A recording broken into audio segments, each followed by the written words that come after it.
Bom dia, boa tarde, boa madrugada, boa noite, boa hora aí que você está vendo esse vídeo, salve todo mundo. E aí, o nosso vídeo de hoje, certo? O terceiro daquela nossa compilação de República Oligárquica, vai discutir um pouco das revoltas nesse Brasil deste período. E aí, eu vou dividir essas revoltas no Brasil do período oligárquico, tá? Da Primeira República, em dois grandes blocos. As chamadas revoltas rurais e as chamadas revoltas urbanas, certo? E eu vou começar o papo de hoje pelas revoltas rurais. E aí, para a gente começar essa discussão, tá? Para a gente começar esse nosso bate-papo, eu preciso discutir bem rapidamente com vocês a ideia de movimentos messiânicos, mileranistas e um sebastianismo, tá? Vamos lá. O que é cada elemento desse? O messianismo, tá muito ligado à ideia de um Messias. Ele está relacionado diretamente a um movimento que você vai ter neste período, no qual você vai encontrar um líder religioso que não faz parte da hierarquia eclesiástica. Ou seja, eu vou encontrar um líder religioso que não é da Igreja Católica, certo? Não é padre, não é bispo, não é cardeal, não é papa, mas que vai ter uma incidência religiosa sobre uma gama da população que vai segui-lo em alguns movimentos sociais, certo? Esses caras, esses líderes messiânicos, pra gente, nesse momento, no Brasil, vão receber o título de beatos, tá? Beato aqui é completamente diferente daquele preconceito que a gente tem quando vê novela, da tal das beatas que você fala de novela. Beato aqui pra gente é esse líder religioso, não eclesiástico, certo? Que não faz parte da hierarquia eclesiástica e que tem um séquito de seguidores. E que nessa lógica tem uma questão de um mileranismo, ou seja, a ideia de uma grande cidade santa, de um grande lugar de santidade onde seremos felizes.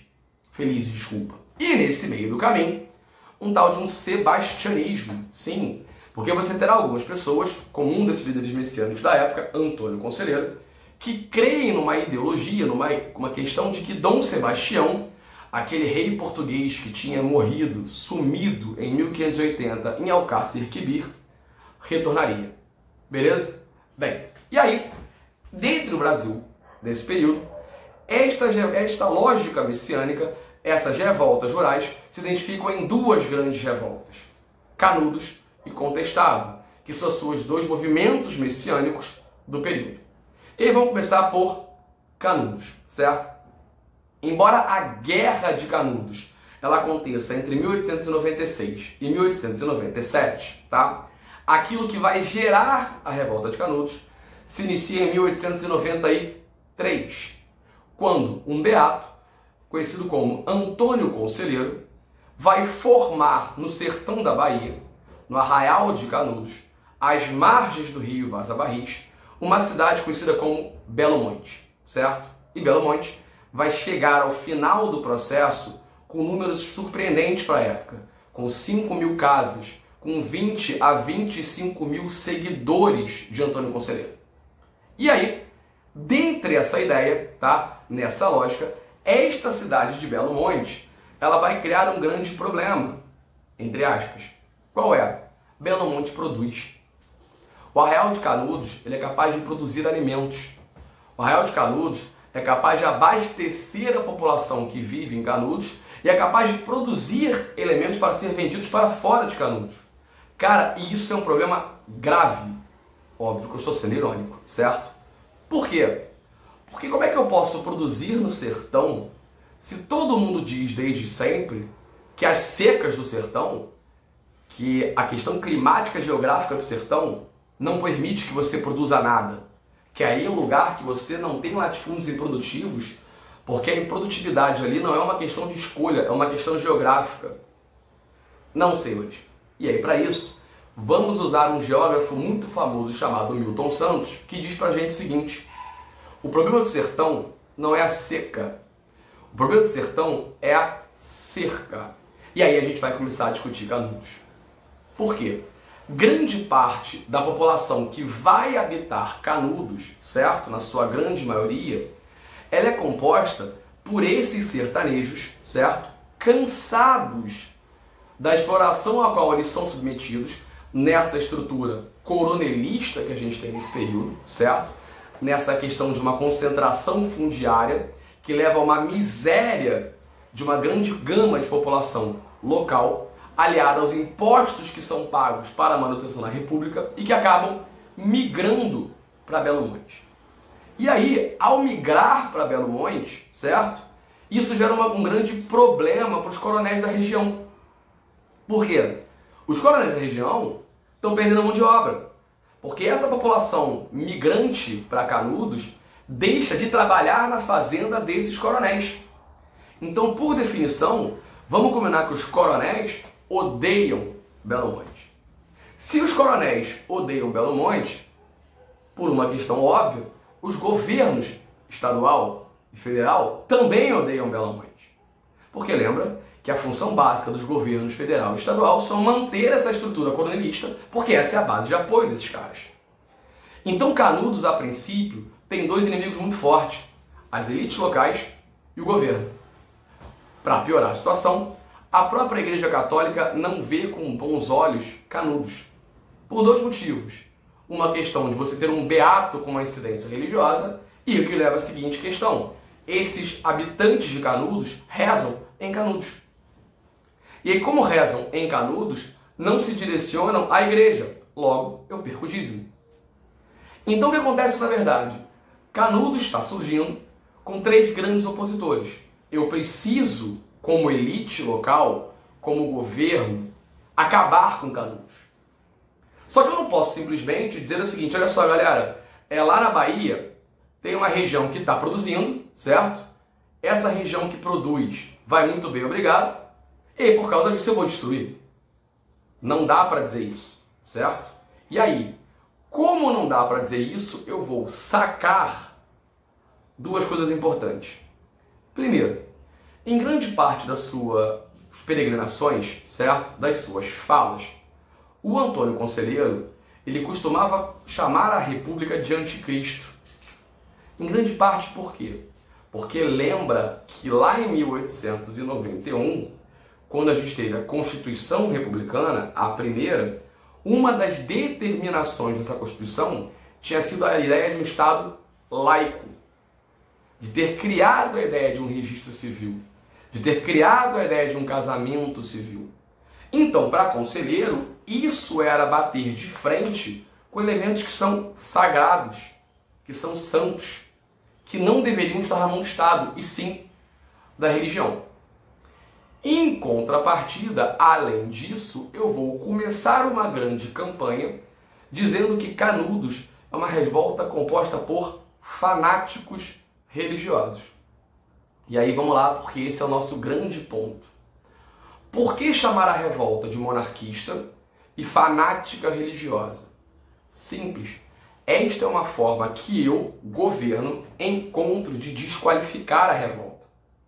Se a revolta ela é monarquista, num contexto de início dessa república, no qual eu enxergo a república como um avanço, eu enxergo a revolta de Canudos como algo que é uma ideia retrógrada. Se eu chamo de fanática religiosa, eu tiro qualquer questão racional da revolta. Ou seja, ao acusar Canudos de fanatismo religioso, ao acusar Canudos de monarquista, eu retiro de Canudos todo o seu caráter social.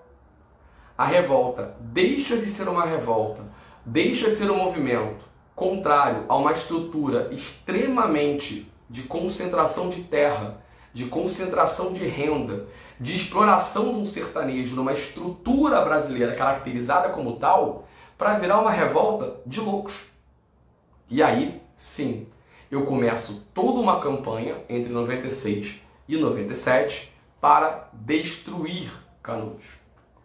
E para destruir Canudos, o governo manda 4 expedições a Canudos.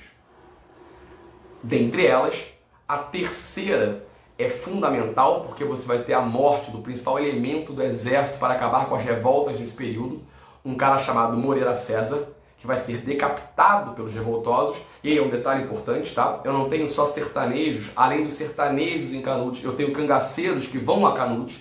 E aí, cangaço é uma próxima discussão que a gente vai ter daqui a pouco, certo? E eu vou meio que destruir esse movimento. Isso faz com que, na verdade, a quarta expedição, certo? A última, em 1897, ela simplesmente dizime Canudos. As tropas governamentais vão atacar Canudos de fora para dentro. Onde a gente pode ver isso de uma forma muito interessante e bem interdisciplinar? Nessa fase, em Canudos, eu tenho um engenheiro e repórter muito famoso chamado Euclides da Cunha, que em 1902 vai escrever o seu livro Sertões, onde ele vai narrar o que foi a campanha de Canudos, certo? E discutir como foi essa repressão em Canudos. Então Canudos é a nossa primeira grande revolta messiânica. Tanto que conselheiro que morre durante o cerco de Canudos, de morte natural, após a destruição de Canudos, terá seu corpo retirado da sepultura, sua cabeça decepada e levada para Salvador para ser exposta. Certo? E aí nós temos a nossa primeira revolta messiânica. A nossa segunda revolta messiânica é uma revolta chamada de Contestado. Contestado acontece no sul do país, certo? Numa área disputada por Paraná e Santa Catarina, certo? E terá como grande líder um beato chamado José Maria. José Maria era irmão de um outro beato, João Maria, que morre em 1912, e aí José Maria emerge como grande beato da região.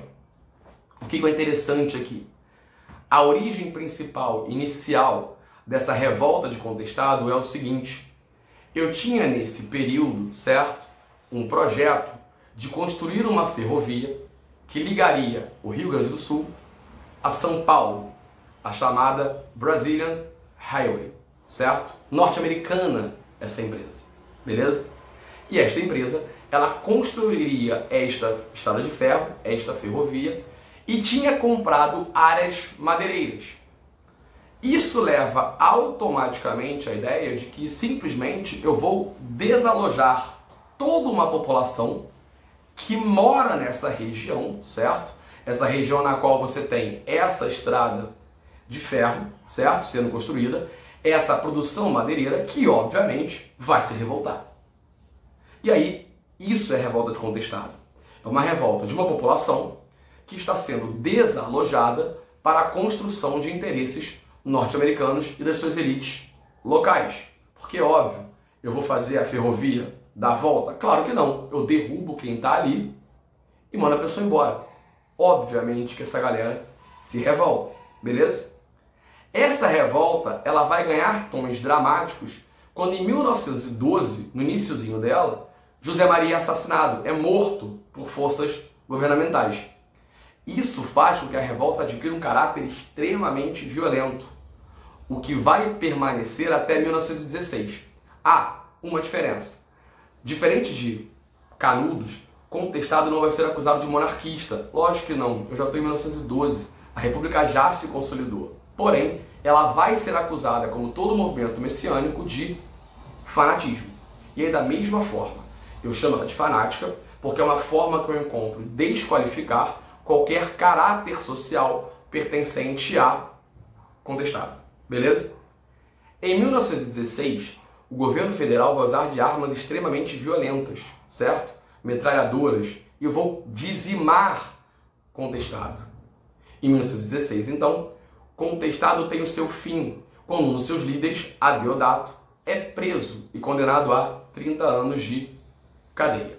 Bem, essas são as nossas duas revoltas messiânicas ocorridas no Brasil, no meio rural. Bem, uma outra revolta, um outro movimento rural muito conhecido, muito forte no Brasil desse período, é o chamado cangaço. E o cangaço é longo, porque o cangaço ele vai começar ali nesse finalzinho do século XIX e ele vai até 1940, certo? Talvez seja o movimento mais longo que a gente tem. E o cangaço, na verdade, ele se insere num conceito que a gente vai chamar de banditismo social, tá? E o que é o banditismo social, para quem não sabe? Todo mundo conhece um bandido social muito famoso, um tal de Robin Hood, certo? E aí, vamos lá. Qual é a história do Robin Hood? Ele é um cara que rouba dos ricos para dar para os pobres. Ou seja, ele é um cara que, teoricamente falando, na letra fria da lei, ele é um bandido, certo? porém, que adquire uma áurea diferente devido à sua bravura e devido à sua ideia, mais ou menos, de tentar resolver uma questão de uma exploração social por uma elite. O cangaço ele entra nesse aspecto, nessa ideia de banditismo social. Por quê? O cangaceiro não é um revolucionário. O cangaceiro ele não está lutando contra a estrutura política da região. Não.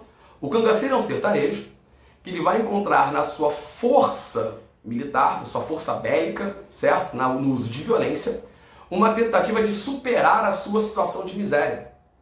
Tanto que é muito comum você ter cangaceiro, muitas vezes, trabalhando a serviço de coronéis, naquelas disputas entre famílias coronelistas no sertão do Brasil. Então, o cangaço é esse tipo de movimento. É um movimento de resistência a partir do uso de violência de uma população miserável querendo sair da sua situação de miséria, porém, sem nenhuma ideia de mudança política regional. Beleza? Dentre os seus principais líderes do cangaço, a figura mais conhecida pra gente é Virgulino Ferreira de Souza, conhecido como Lampião, certo? E sua esposa, sua companheira, Maria Bonita, que vão morrer. Lampião morre em 1938, tendo também sua cabeça decepada, também sua cabeça exposta, como forma de demonstração de força, certo? Então, isso é o cangaço, tá? O banditismo social, e é o ponto mais importante para a gente entender. Bem, eu tenho ainda um quarto elemento aqui na tua zona rural, que embora não seja uma revolta, é uma figura interessante, é uma figura emblemática dessa região, que é um cara chamado Padre Cícero. Se você olha para Juazeiro do Norte, se você pensa em Padre Cícero, o Padre Cícero ele é identificado em Juazeiro do Norte como santo, basicamente. Certo? Meu padrinho Padim Cisso. Só que por que o Padre Cícero ele pode aparecer para a gente numa questão mais interessante? Porque, de alguma forma, o Padre Cícero ele vai se configurar como uma figura extremamente dúbia nesse sertão. Porque o Padre Cícero ele é muito conhecido pela ideia das obras de caridade que ele faz, das obras sociais que ele faz, certo? Ele é conhecido por isso, pela sua caridade e também por algumas visões que ele vai ter ao longo da história. Mas como a gente está pensando em sociedade, em questão social, vamos focar na ideia das obras. Só que de boa, cara, o que acontece? O Padre Cícero está em Juazeiro do Norte. Então vamos combinar? Eu não tenho um grande investimento da Santa Sé em igreja em Juazeiro do Norte. Então o que acontece é que grande parte das obras de caridade que o Padre Cícero faz, grande parte do dinheiro que ele vai investir para isso, vem de acordos que ele tem, de negociações que ele tem com as elites da região. Tanto que Padre Cícero vai se tornar prefeito, inclusive, de Juazeiro do Norte. E aí qual é o grande problema? Em grande parte das suas missas, das suas pregações, o Padre Cícero ele não está discutindo a ideia de uma tentativa de mudança de estrutura social para que esse sertanejo saia da sua situação de miséria. O que ele está fazendo muitas vezes é mantendo a estrutura fundiária, dizendo exatamente assim, ó, vamos fazer obra social, mas não vamos mudar a nossa situação, não vamos nos revoltar, não vamos fazer revolta, não vamos brigar, etc, etc. Ou seja, é uma dubiedade, porque ele acaba fazendo obras de caridade, pelo qual ele é conhecido, para uma população que ela é miserável. Mas que ela é miserável porque ela é explorada por uma elite econômica coronelista que ele não se coloca contra. Pelo contrário, que ele transita sobre ela, certo? E aí você tem, então, o caso de Juazeiro do Padre Cícero, beleza? Então, olha só, vamos parar aqui, nesse primeiro momento. Esses são os meus 4 grandes movimentos rurais desse período da história. Canudos, Contestado, o Cangaço e o nosso querido Padre Cícero, certo? Beleza. Vamos agora pular e vamos entrar então nos movimentos urbanos, tá? E aí a gente aqui tem basicamente para nós 2. A revolta da vacina e a revolta da chibata, tá? Alguns vão dizer assim, mas Felipe, peraí, eu já ouvi falar que você tem na cidade do Rio de Janeiro os 18 do Forte. Sim, eu sei, isso é tenentismo. Como isso acontece na década de 20, beleza? Em 22, a gente vai jogar isso para o próximo vídeo, que é o vídeo exatamente sobre a crise dessa Primeira República. Beleza? Combinado? Então vamos lá. Vamos ao primeiro grande movimento aqui, ou seja, a ideia da revolta da vacina. Tá? Bem, vamos lembrar o seguinte. Quando você tem o início do século XX, tá? E aí para ser mais exato, quando você tem Rodrigues Alves, presidente do Brasil, em 1902, o Rio de Janeiro, ele está lotado de doenças como a varíola, a malária, a peste bubônica, a tuberculose, certo? E o Rio de Janeiro é uma cidade de ruas estreitas, certo? Extremamente suja, tá?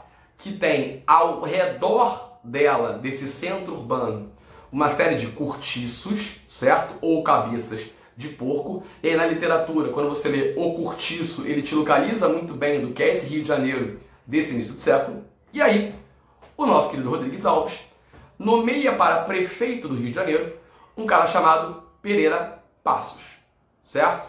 Então, Pereira Passos, prefeito do Rio de Janeiro, junto com Rodrigues Alves, presidente do Brasil, lembra, o Rio é a capital ainda, resolve então que vai modernizar esse Rio de Janeiro, certo? Eu vou ter a chamada Reforma Pereira Passos. Eu vou dar ares de uma Paris tropical para cá, certo? E aí, quando você junta essa questão urbanista do Pereira Passos com uma questão sanitarista, que a gente vai falar daqui a pouquinho, eu vou mudar a cara do Rio de Janeiro.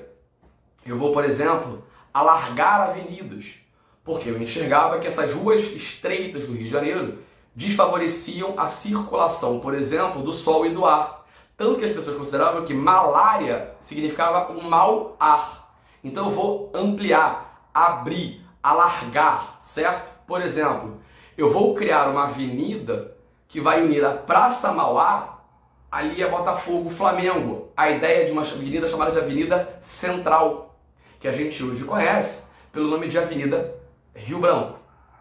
Ao mesmo tempo, eu vou começar a destruir esses cortiços, destruir essas cabeças de porco, certo? E aí é uma coisa interessante, grande parte dessa galera, tá, que vai estar sendo expulsas do cortiço, mas que trabalham nesse centro urbano, não tem condição de ficar muito distante pela questão do preço dos transportes. Isso é interessante porque, olha só, é uma realidade de 1902 que não se difere muito do que você tem, por exemplo, hoje, se você está vendo esse vídeo em 2020, onde você tem, para uma população mais periférica, um gasto absurdo com locomoção para a área de trabalho. Bem, então o que acontece? Tudo bem, parte dessa galera expulsa do cortiço vai sim se direcionar para longe do centro urbano. Mas uma outra grande parte simplesmente vai se aproveitar do fato do Rio de Janeiro ser cercado de morros. E vai começar uma habitação desse morro. Surge o que você na época chama de favela, hoje comunidade, a partir desse processo. Só uma curiosidade, tá? Na verdade, a primeira favela, eu vou usar o termo favela porque era o termo que você usava na época, tá? A primeira favela do Rio de Janeiro daquele momento surge relacionada à Guerra de Canudos, que eu falei há um tempo atrás. Por quê? Parte desses soldados que tinham lutado em Canudos, ao voltarem, não receberam soldo por parte do exército. E aí, para fazer pressão, começaram então a ocupar o Morro da Providência para poder ficar próximo das áreas desse Ministério do Exército, para poder cobrar esse soldo. Pois, vamos lá, vamos voltar então à ideia da revolta da vacina. Então, se por um lado eu tenho essa questão urbanista, tá? Ou seja, essa galera que está indo ocupar os morros, se afastar, insatisfeita com a derrubada de cortiço, por outro lado, eu vou ter a questão da revolta por um caráter sanitarista. É nessa fase que Oswaldo Cruz, certo, recém-chegado da França, determina para o governo federal a ideia de uma vacinação obrigatória. E isso é interessante porque antes de você ter a vacinação obrigatória, a primeira tentativa do governo tinha sido uma campanha maciça, por exemplo, para poder diminuir a peste bubônica, de caça de rato. O governo promoveu a ideia de que a população caçaria rato, entregaria rato então para ser executado, o que é muito doido. Porque o que acontece? Parte da população percebe na ideia de caçar rato um bom negócio. E ao invés de não só caçar rato, eles vão começar a criar ratos, tá? Mas é só uma curiosidade histórica. O problema é, quando você determina a vacinação obrigatória, isso gera uma oposição. Essa oposição, ela tem alguns elementos, tá? Por exemplo, o Zé Murilo de Carvalho, tá? Historiador importantíssimo no que diz respeito à história do Brasil, ele vai determinar que você vai ter uma revolta da população muito relacionada à ideia de considerar a vacinação obrigatória como uma atitude extremamente autoritária e despótica do governo, que não vai considerar os direitos civis e constitucionais dessa população do Rio de Janeiro. Esse é um ponto. O segundo ponto, existe um total desconhecimento de grande parte da população brasileira e carioca, no caso, né, porque é onde ela vai acontecer, é a respeito do que é a vacina. Porque, vamos lá, é óbvio, a gente está numa fase que a gente consegue entender o que é a lógica da vacinação. Em 1904, não. Então, parte da população vai ser insuflada e vai considerar a ideia de que ser vacinado, na verdade, é uma tentativa de homicídio por parte do governo. Eu vou te jogar a doença, você vai morrer. Óbvio, para uma galera que não entende o que é a vacinação. E um terceiro fator que é moral. Para os agentes de vacinação entrarem e te vacinarem, eles vão entrar na sua casa. Só que a população masculina está trabalhando. E você tem uma questão moral nesse período que não se entra na casa de alguém caso o chefe da casa, o homem, não esteja presente. E aí quando você junta todo esse elemento, explode em 1904 a revolta da vacina. Certo? Uma grande guerra, um grande conflito no Rio de Janeiro contra a vacinação. Começando ali no Largo de São Francisco, ali na estátua do Zé Bonifácio, em frente ali aonde hoje tem o IFIX, certo? A Universidade, a Faculdade de História, Filosofia e Ciências Sociais da UFRJ, e que vai se espalhar para Copacabana, Botafogo, ou seja, um grande movimento contrário, que termina simplesmente com a prisão de quase 1.000 brasileiros, a deportação de vários elementos, certo? Estrangeiros do Brasil, 110 feridos mais ou menos e 30 mortos, certo? E a pressão funcionando, com Rodrigues Alves, então, cancelando a vacinação obrigatória. O que vai ser ruim, porque em 1908 você vai ter um surto de varíola, certo? Em grande parte porque você não teve essa vacinação, tá? Então essa é a sua ideia, é a revolta da vacina, beleza? O teu segundo movimento urbano importante pra gente acontecer em 1910 é a chamada revolta da Chibata. O que é isso na verdade? Em 1910, certo? Eu ainda tenho, por parte da Marinha, castigos corporais. Chibatadas, chicotadas, certo? Em 1910, explode uma revolta de marinheiros quando eu tinha um marinheiro sendo condenado a 250 chibatadas. Neste exato momento, estes marinheiros, liderados por um cara chamado João Cândido, certo? Que vai ser conhecido pra gente como Almirante Negro. Gente, ele não é almirante, mas é uma alcunha que você vai dar a ele como líder da revolta. Vão tomar o navio, certo? E vão simplesmente ameaçar bombardear o Rio de Janeiro. Sim, bombardear o Rio de Janeiro é uma ideia que você tem toda hora como forma de negociação com o governo, é só você lembrar das revoltas da Armada, caso os castigos corporais não terminem, certo? E isso vai se espalhar, na verdade. Isso vai se espalhar para 6 navios no litoral do Rio de Janeiro, ameaçando bombardear o Rio, caso os castigos corporais não terminem. Bem, qual é a grande questão aqui? O governo negocia, certo? Beleza, tudo certo. E promete o fim dos castigos corporais caso eles entreguem as armas, o que é feito pelos revoltosos, certo? Bem, nesse meio do caminho, explode uma segunda revolta contra castigos corporais do mesmo período. Não é a mesma, não é o João Cândido, não são aqueles revoltosos, mas era só o que eu precisava. O governo federal se aproveita desse segundo movimento e simplesmente age prendendo os revoltosos desta segunda e desta primeira revolta. A sua grande maioria levada à Ilha das Cobras, muitos deles mortos, certo? E todos eles perdendo o seu cargo na marinha. Então, o que é a revolta da Chibata? Revolta de marinheiros liderados por João Cândido, o Almirante Negro, contra castigos corporais. Como ela termina? Os castigos corporais são diluídos, não existem mais, porém os revoltosos são presos. Uma dica para quem vai fazer prova.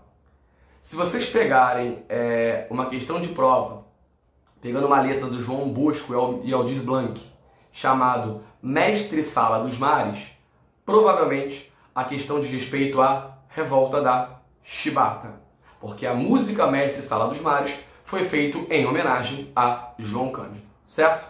Essas são as revoltas, beleza? Provavelmente ficou um vídeo um pouco mais longo, mas são revoltas pra caramba. No nosso próximo vídeo, a gente finalmente discute como termina esta primeira república, esta república oligárquica, para chegarmos então à figura de Vargas. Ok? Um beijo para todo mundo. Foi um prazer mais uma vez estar presente e discutindo história com vocês. Abraços!